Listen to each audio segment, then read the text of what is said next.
नमस्कार दोस्तों, आइए कुछ कानून की बात जानते हैं। अंतरिम का मतलब क्या होता है? अंतरिम ऑर्डर किसे कहते हैं? आइए इसके बारे में जानते हैं। सीपीसी में जब कोई वाद दाखिल होता है तो एक अंतरिम ऑर्डर भी पास होता है। मुकदमा स्पेसिफिक रिलीफ एक्ट में दाखिल होता है परमानेंट स्टे के लिए, किंतु उस व्यक्ति को तुरंत एक इंजंक्शन ऑर्डर की आवश्यकता होती है, तुरंत एक स्टे ऑर्डर की आवश्यकता होती है। इसलिए वह अंतरिम ऑर्डर की वो अपेक्षा करता है कि तुरंत उसे एक ऑर्डर पास हो जाए।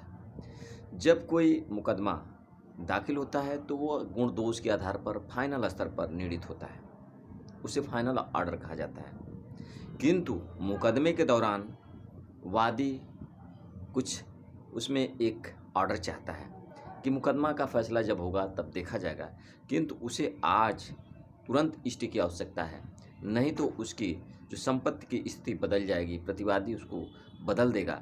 ऐसी अवस्था में उसे पर तुरंत सुनवाई किया जाना आवश्यक है और एक ऑर्डर पास होना आवश्यक है, क्योंकि उस संपत्ति की रक्षा हो सके। क्योंकि यदि वह संपत्ति की रक्षा नहीं हुई तो मुकदमे का उद्देश्य विफल हो जाएगा और अंतिम ऑर्डर का भी उद्देश्य विफल हो जाएगा। इसलिए उसे तुरंत मुकदमे के दौरान एक ऑर्डर की आवश्यकता है, जिसे अंतरिम ऑर्डर कहा गया। और उस ऑर्डर के माध्यम से यदि वह स्टे का ऑर्डर हो जाता है तो संपत्ति संरक्षित सुरक्षित हो जाती है और इस अवस्था को अंतरिम ऑर्डर कहा गया, जो मुकदमे के दौरान ऑर्डर होता है। दोस्तों, जानकारी कैसी लगी? अगर अच्छी लगी तो लाइक करें, शेयर करें, सब्सक्राइब करें। धन्यवाद।